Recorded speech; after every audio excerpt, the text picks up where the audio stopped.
Okay, start off. He was in the hospital, in fact, right Who? out here. Jack. He was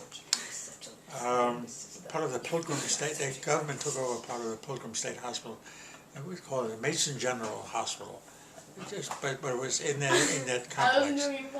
And we came. It was just when he came back from Italy, you know, because he was wounded, and he came back from Italy. They still had him in the hospital out there. So we came out to visit him, and here, you know, myself and my mother and George were sitting, and Jack, and 5 minutes later, he dozes off. And my mother said, "You came to see him?" And Jack laughed. Now I know I'm home. That's my typical pop. He dozed off. 1, 2, 3. Well, do you remember one time I don't know if you remember, you were sitting in the living room with him, and I was busy, and your mother was busy doing something, and then you come into the kitchen, Grandpa's sleeping. The Snick in the snow. Didn't he say what to Snick and what to snow? This. What? Didn't he ask what to Snick and what to sew? The Snick and the sew. Oh, yeah. You got it. It's a classic.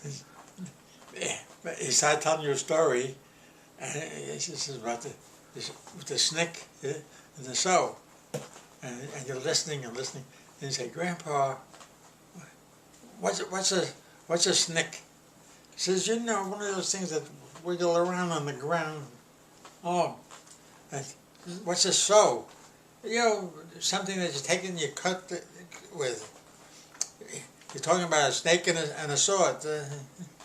He pronounced a Snick and a sew.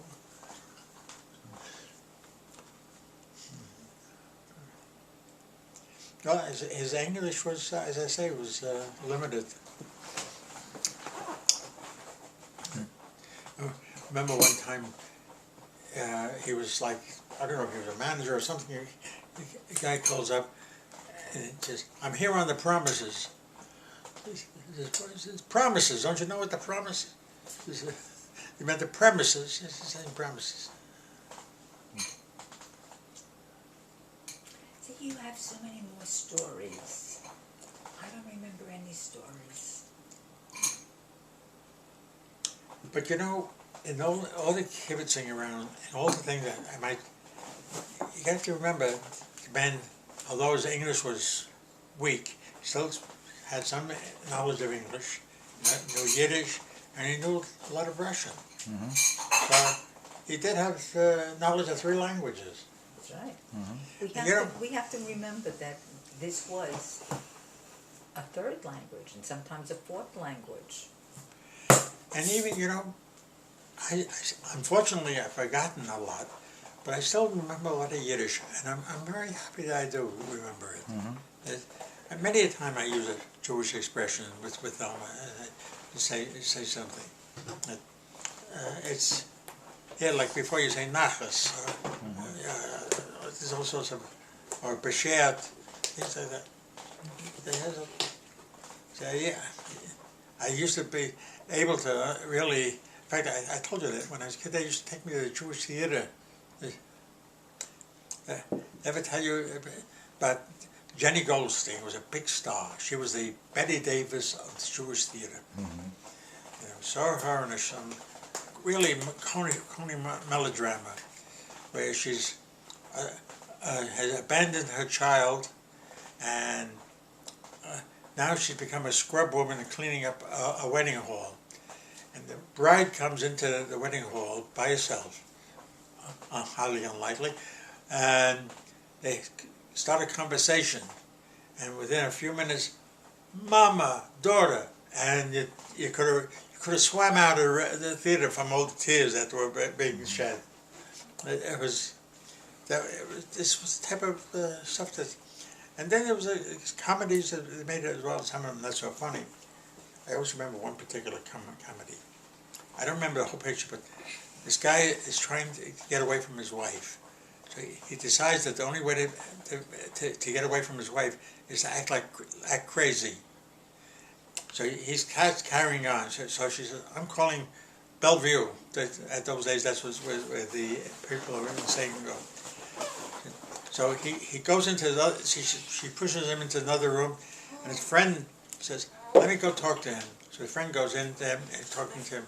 He says, you really? Yeah, he says, I've just got to get away from her.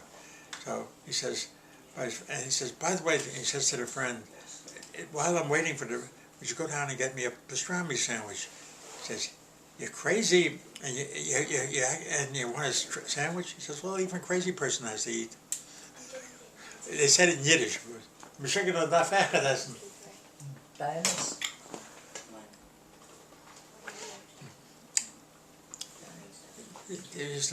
What did I say to you when I was robbed, and you thought that I was going to cancel the date? Well, when I first started dating her, I called her up to come over to the house, and she tells me somebody broke into the house and robbed a television or a couple other things. So I figured, well, she's just telling me forget about it. Say, all right, well, I'll be in touch with you. She says, well, she says, I still got to eat tonight. So he came over an hour later. That's all. I mean, the police were there, they did whatever they had to do, and then they left, so. Wow. How did they get in, do you know? Huh? How did they get in? Somehow they Balcony? picked the or- lock. Oh, really? The front Picked door? the lock. Wow. Yeah, they picked the lock because I was on the 4th floor. Mm-hmm. So, I don't know. How they did that. They did it. Don't wake her up. Let her So, sleep. yeah, let her sleep. Be kind. Be kind. Yeah, let her sleep. We'll let you tell a story. No, I don't want to tell stories. You don't want to tell a story? No. You want to hear a story? No. About anything in particular? We can tell you a story about anything. I don't want to hear a story. No, there's not just one story. It could be, I don't want to hear any you know, it stories. could be a Scheherazade kind of thing. Okay. No. You want to do a Scheherazade thing? No. Do you know I what don't know what that that means? is. 1001 Nights of Stories? Oh, please, no. Oh. Well, the story was that the king wanted to kill Scheherazade, so she said, okay, but first I have a story for you. And this went on for 1,000 nights until he finally decided he didn't want to kill her anymore. He liked her stories. How long is 1,000 Nights?